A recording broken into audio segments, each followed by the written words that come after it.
Well, hi once again, everybody. Welcome into another edition of Nevada's #1 political podcast known as Pick Your Politics. And I am fortunate enough to be the host of this great show. I'm Dennis Silvers. We have another awesome show for you today. Going to learn all about this candidate who is very interesting and very well qualified. And I hope that everybody remembered, early voting has started. And, you've got mail-in ballots. You could go in person to drop that off. And most importantly, you've got to fill that ballot out and you've got to get out and vote. Otherwise, all of this really doesn't mean anything. And it's very important that you do that because we have to make sure that we have the right candidates who are the right fit for a particular office in the state of Nevada to keep us a great state. And it's just as simple as that. Our guest today is a young lady who is a Republican candidate running for the U.S. Congress representing District 3. And she has a very, very interesting story. She has some political experience, having run for, you might remember her, mayor of Las Vegas a little while ago, who actually did very, very well. Tera was also served as president of the City of Las Vegas Neighborhood Association. That's a volunteer advocate, and was a volunteer advocate for foster children and a board trustee for the CASA Foundation. I can't read my own writing here. And she is also a graduate of the Chamber of Commerce Leadership Las Vegas program, which I want to delve into. She's a graduate of Durango High School right here in Las Vegas and has earned a bachelor's degree in political science, and international relations. Currently the vice president of development for, who are you working for? Industrial Realty Group. Okay, so you've got a very responsible job. I like to think so. Yeah, you do. Works with a lot of money, a lot of big projects that are going here in Las Vegas, in Southern Nevada, and we will explore that. Let me start off and ask you this, Tera.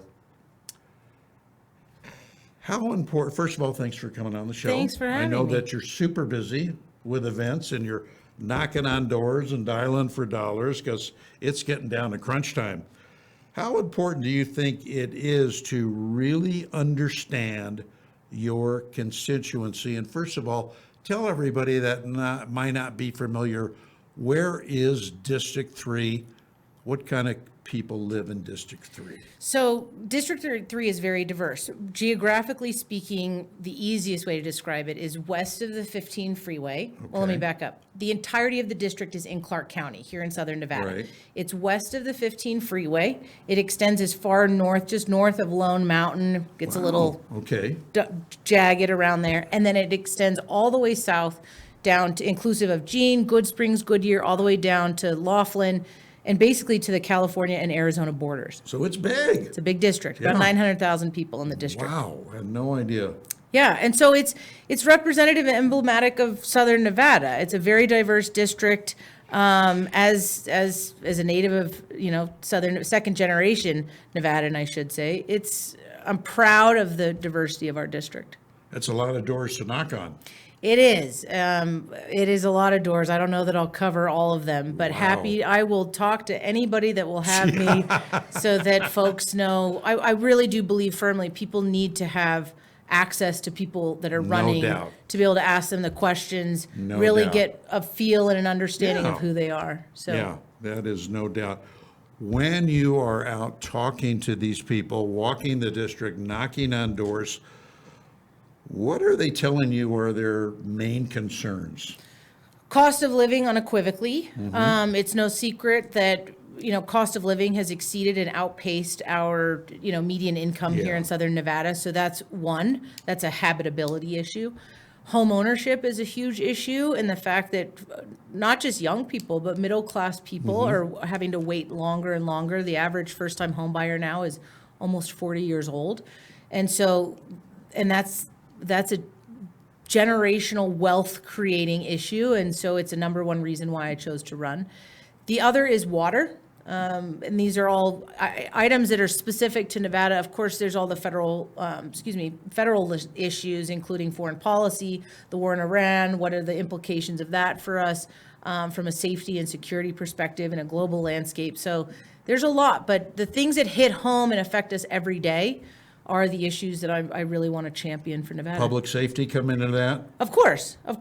That's a broader issue, and that's a collaborative issue because the folks that handle the funding and the implementation of that are state and local jurisdictions. But of course, people want, if we don't have safe communities, the rest of our aspirations are pretty much unattainable. Good point.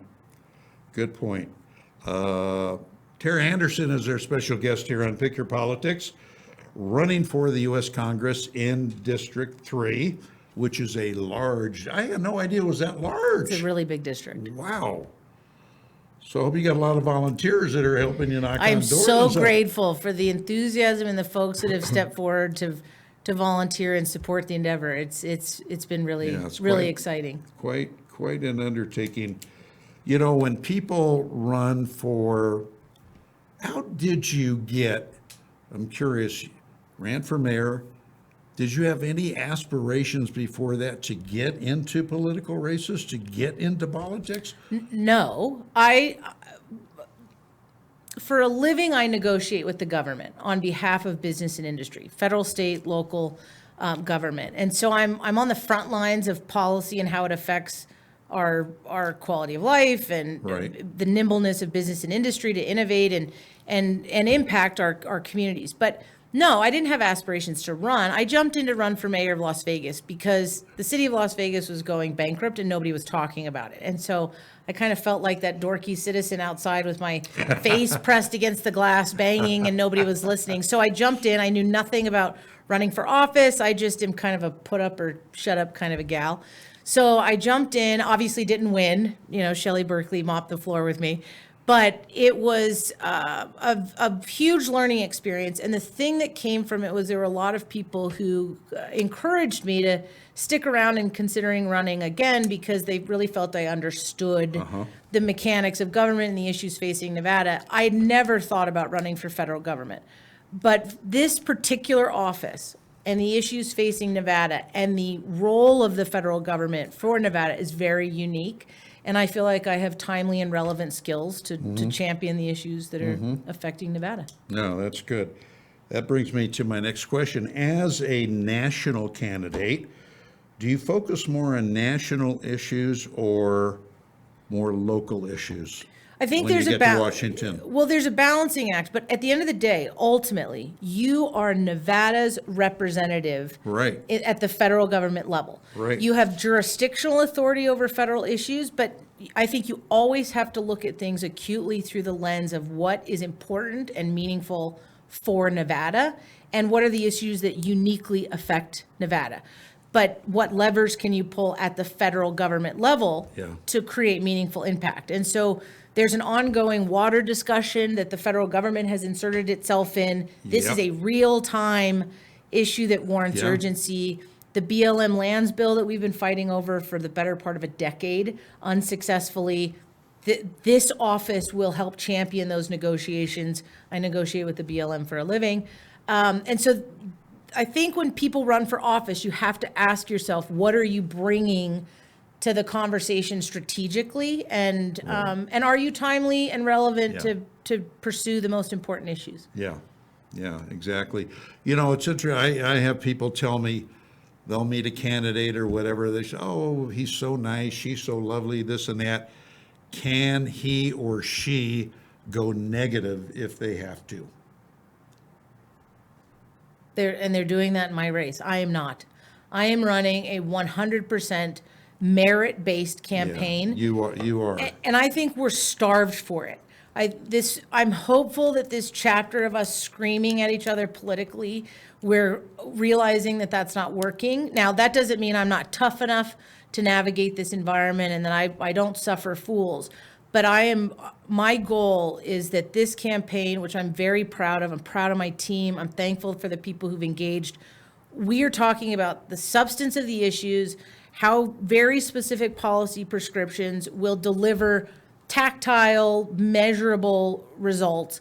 I think the whole political talking points, recycled messaging that we hear every election cycle, people just glaze over and they're tired of it. I hope our message continues to resonate with folks that this is about real horsepower in our representation, not just political fluff. People ask, though, well, Tara's going to be in Washington, D.C., across the country. What can she do for us locally in District 3?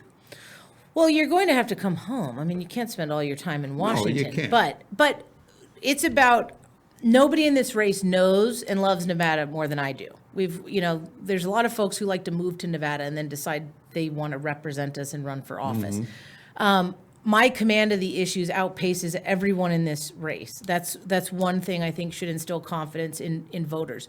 But I'll give you a specific example. Okay. This BLM lands bill. I want to immediately engage in those discussions. And two things. I want to ensure that the residentially zoned land that is released to the state of Nevada to be the steward of is exclusively made available to owner-occupant residents, so that we eliminate the unfair fight that is happening between traditionally mortgage-constrained owner-occupant buyers and institutional or any kind of investors. We need to diversify our housing solutions, and we can do that to, again, renew access to the American dream of homeownership. That's a policy prescription that we can implement, and there's other states in the country, there's a handful of others who have a similar federal government stronghold on their lands that we can partner, and there's shared benefit in a policy like that. Yeah. Because as you mentioned, home ownership today, with the problems that we're having in an economical sense, is becoming more and more difficult. Correct. So that means the American dream for most people is becoming more and more difficult and becoming out of sight. Absolutely. And working class people deserve access to that American dream. But the other thing is it's to the collective benefit of the community for us to have economically stabilizing factors. And home ownership is one of those. It's the pathway to generational wealth. And I'm going to fight for it. So no, that's excellent. That's excellent. Susie Lee is currently the incumbent in District 3. What has been the biggest, from an objective standpoint, the biggest problem with her as District 3's representative in Congress? Well, I don't politically align with, I think she's a big government advocate, and that's the trajectory of the Democratic Party as a whole. And I'm a staunch states' rights, limited government advocate.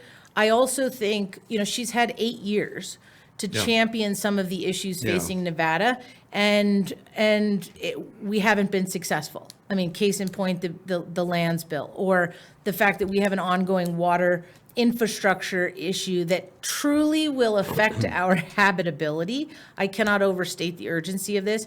She's been on the front lines. What do we have to show for it? And so again, I go back to, my issues with Susie Lee, they're not personal, but it's about making sure we have the right strategic voices to negotiate on our behalf to solve for some of these issues. And she just hasn't been successful. Yeah. And one of the things, and there's all the other thing, like the fact that they're fighting voter ID, the fact that she won't protect women's spaces and women's sports, the fact that she doesn't support, no tax on Social Security or no tax on tips. That was really a policy that, to the benefit of this state, cannot be understated. And so it's just, there's this cognitive dissonance that is she just wanting to be anti-Trump, or is she really pursuing merit-based Yeah. decision-making? Yeah. And so I just want I want to see good things get done with urgency. Yeah, yeah, and you kind of shake your head and, why isn't she for that? It just makes sense. It just, that's what people want. Well, and these are things that we never That's- historically weren't politicized. These were common sense things that regardless of political persuasion, we all agreed on. They didn't warrant a fight. And the fact that these things are now up for discussion, I mean, the fact that we're having fights over freedom of speech, I mean, these things that were apolitical Yeah, are now public discourse, Yeah, yeah. is a concern about the trajectory of our country. yeah, yeah. That's a good point. You were kind enough to send me some pictures, and I want to put one on the screen right now, if we could. I don't have them, they didn't come through. Okay. Well, we'll save that for another time. That's all. You've got a couple of very, very cool ones. You've got some very good endorsements.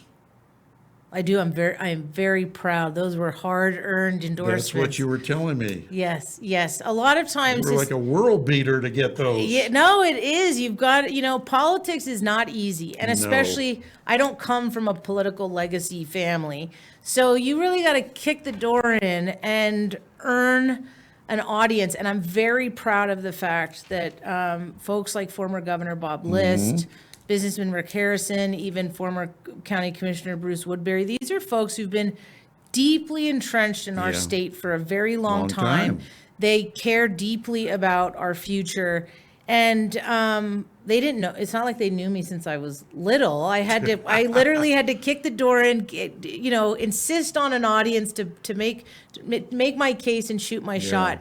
But they've chosen to endorse me, and the gratitude I have is because they principally were in alignment in my vision and saw the relevance of my background, but they certainly made me earn it and asked me all the tough questions Yeah. and put me through the rigor. But I'm great. very, very proud and, Yeah. and grateful to have their As you support. should be. Yeah. As you should be. When I saw that one of you and Rick Harrison, I go, how cool is that? What were you in there trying to sell? I know. Well, myself and my vision for Nevada, but no, he was very interesting man, and of course, people are always trying to get an audience with folks, and Well, sure. I was just relentless and begged for 10 minutes of his time and told him if he thought I was crazy, we could part as friends, but it worked out, and I'm grateful. He's a sharp guy. Yeah. So, and even former Congressman Crescent Hardy, he's out in Mesquite, but I went out there and we had breakfast, and he put me through the ringer to make sure I was up for the Wow. up for the fight, if you will, Yeah. and Yeah. was worth my salt. And so these are folks that ask nothing of me other than are entrusting me to live up to what I've committed What to. you're and committed to, yeah, exactly. what you're promising. Exactly. So Yeah, absolutely. I know that you have been super busy going out, talking to people, going to events. Do you have any events coming up? Oh, there's always events. We do coffee meet and greets. We're in people's homes and of course knocking doors every day. So on our website, we've got a lot of, and our social media, we've got updates on all of those. I'd love to say I have them all committed to memory by dates. It's a pretty full, Yeah. pretty full calendar. Yeah. But I pride myself on being the most accessible candidate because I think we've got to get to a place where folks have renewed confidence in the quality and the caliber of Yeah. the folks we're entrusting our votes to. Yeah. It's all about getting known, folks. It's all about name recognition. So when you get that ballot in front of you, oh yeah, I talked to Tera. She's great. She's qualified. Check that box. Please do. Please do. It's pretty simple. It's pretty simple. I just thought of this, and if memory serves me right, is it a special master's that you have? Well, I have two. I have an executive master's in business administration, and I also have a master's in construction management. That's right. And if memory serves me correct, I'm still working on my GED, so you're way, way, way ahead of me. You're still able to work and kind of do this online, if I got that correct? So my MBA, I commuted to and from it's an executive program, so it's every other weekend for about an 18-month period. So that Okay. was an in-person degree. My master's in construction management, I could do remotely. So, and I did them over the course of my career as just, having spent 20 years in land and economic development, Yeah. you start to realize the additional education that you can supplement the things that you're trying to champion in the marketplace in real time. And so I went back for both of those masters at, 10 years into my career and subsequently 15 years into my career. So you gotta strong. work and learn and continue to grow. That's pretty strong. Yeah, that's a heck of a background. That's impressive. That is impressive. Anyway, let's get back to what we were We have the pictures now. getting back to the pictures that you sent. Let's put one up on the screen for everybody to look at. Talk to us about that. That's just me out in the community with some other passionate community citizens that care deeply about our elections, and we're door knocking, not just Your for my. supporters. Yes, but we were representing and making sure folks were informed about all the races. We got a lot of judges on the ballot this cycle, so we were out in full force trying to help get out the vote and inform folks of not just my candidacy, but other folks running in really important races. And so, yes, it's always great to see the people who volunteer their time. Totally. That are passionate about Totally. the trajectory of our state. So I'm always, it's a pleasure Yeah. to door knock with anybody that's, especially now in this heat. So, Have you ever run across a time where you'll knock on a door, somebody will open, you introduce yourself, I'm running for Congress in this district, blah, blah, blah. There's my man, Rick. And they'll say to you, I don't vote. I don't believe in voting. I've never voted. I have friends that have never voted. as do I. Ex-friends that, I should say.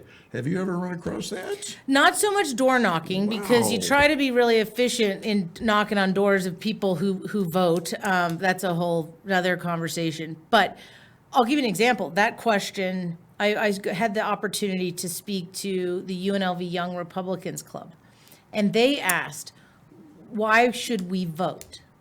And it's a fair question in that I don't take for granted the fact that sometimes the enormity of the system, it feels like one vote doesn't make a difference. Exactly. But it's the good old-fashioned strength in numbers. And I told these young folks that in my congressional race, this primary will likely be decided by roughly 40,000 people. There's 20,000 students on that campus. Even if a quarter of them decided to take to the polls, they could literally change the trajectory Yeah. of our elections. And if that's not inspiring enough for them to realize the power that they have in their votes collectively, Exactly. I don't know Well what said. will. But I have professional friends who don't vote, and I And say they go, I'm only one vote. How is that going to make a difference? correct. But if nobody voted, then we have a completely unchecked government that Right. is running loose. And so, to me, voting, even in the face of overwhelming odds, right? You need to participate. Our citizen engagement is a vital check and balance on our government. And Yeah. so and that's part of why I want to run. People are disgusted by modern day politics. And we see some of the conduct of our elected officials. Congress just recently voted. The majority of Congress voted against releasing the slush fund of taxpayer money that was used on non-disclosure agreements and protecting sexual harassment claims of sitting members of Congress. How are people to be inspired I know. by the quality and the Good caliber of our representatives? And so question. if I can help move that needle in the Yeah. smallest of ways, I am proud to step forward and try to help do so, because if people continue to think so little of our elected officials, Yeah. broadly speaking, we have a real problem. When you are in Washington in the Congress, how do you plan on either smoothing over or get the opposite side to agree with some of the things you're trying to get done? You're a Republican, you got a bunch of Democrats, and it's a hard job. Of course it is. And look, I have no delusions that one, this will be easy, or two, that there's some single lever Yeah. you can pull.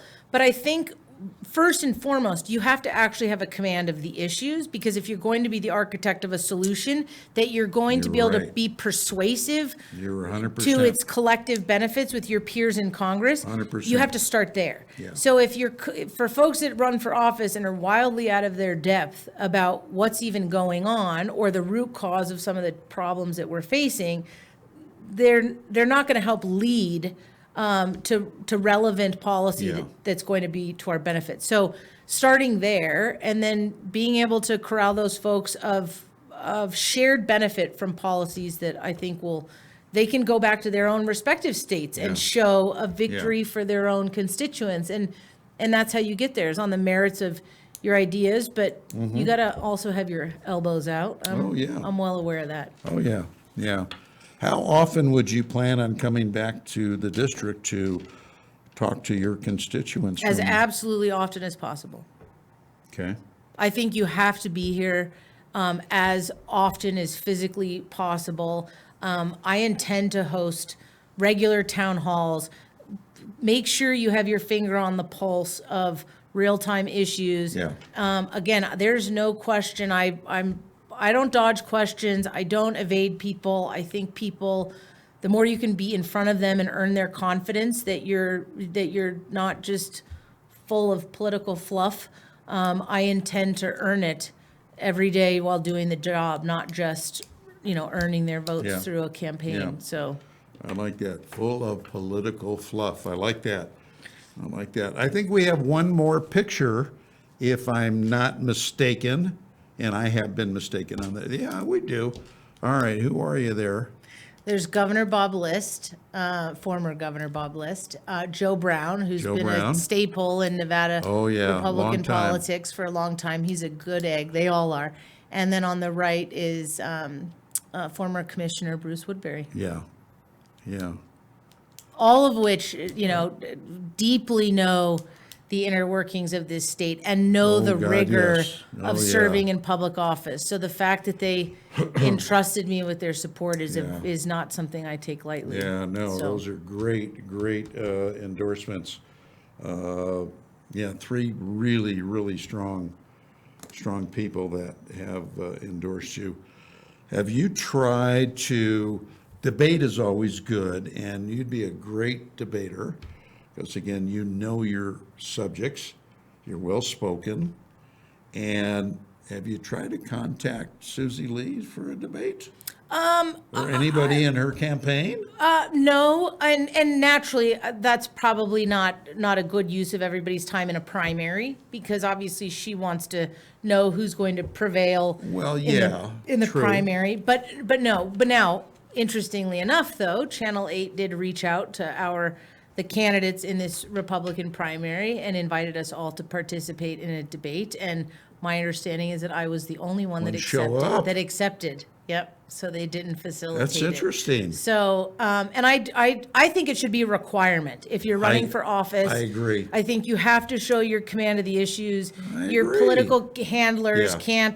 can't hide Yeah. you away from the public. And so I was up for it, but. Yeah, but, you bring up a good point. You wonder if it's the candidate or their handlers or their campaign managers going, no, don't do it. Right, and I don't know. I don't have that kind of insight into their respective campaigns. But again, I think if you're going to ask people to entrust you with their vote, you owe it to them to not just stand up and espouse what you have to offer and your where you stand on the issues. But if you can't handle the rigors of a debate, Yeah. how can anybody entrust that you can handle the rigors of doing the actual job? You have to stand on the floor of Congress. and defend the merits of your ideas and counter your peers that might be trying to advance problematic Exactly. policy. And so if you can't show up for a debate in your own primary, Exactly. I think that's something And that should tell noteworthy. you a lot about the candidate, folks, really, because it's essential that you do that you get your point across and see if you can get people to agree with you. Like I say on every show, it takes a lot of time, a lot of energy, a lot of forethought, a lot of work to run for any type of office. I'm sure you'll agree. But it also takes money. How could people reach out and help you if they want to donate to Support? your No, campaign? every dollar helps. My website is teraanderson.com. There's opportunities to both volunteer and or donate or get more information. There's a lot of issue videos. I'm very proud of our website and our campaign as a whole, that we've been putting out real substance on the issues, not just all the political buzzwords of the time. Yeah. So, Yep. Yep. but yes, every bit of support is Every bit of appreciated. support helps. Tell your friends. It's true. et Every cetera. dollar helps. Every dollar does. So it adds up. Absolutely. Yeah. It's voter contact, and so every bit helps, for sure. Yeah, it is. And especially if you want to volunteer, because again, Tara said, large district. You want to cover all the bases if you can and have as many people want to help you and tell their friends and family to get out and help you.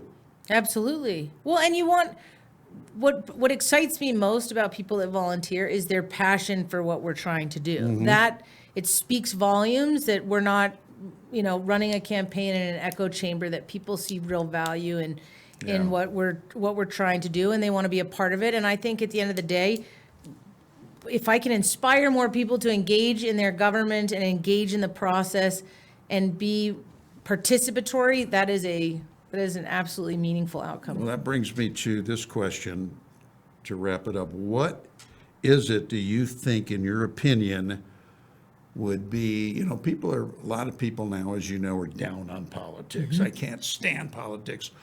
What is the one thing that you could change to make people think the other way?